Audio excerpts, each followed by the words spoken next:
Allah yang Maha Pengasih lagi Maha Penyayang. Luqman berkata, wahai anakku, sungguh jika ada sesuatu perbuatan seberat biji sawi dan berada dalam batu atau di langit atau di bumi, niscaya Allah akan memberinya balasan. Sesungguhnya Allah Maha Halus, Maha Teliti.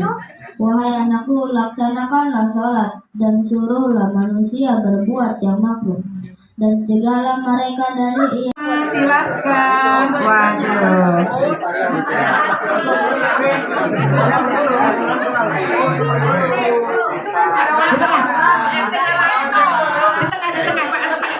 Di tengah yang muda Pak RT lo. Di tengah yang muda ini, yang muda kanan kiri.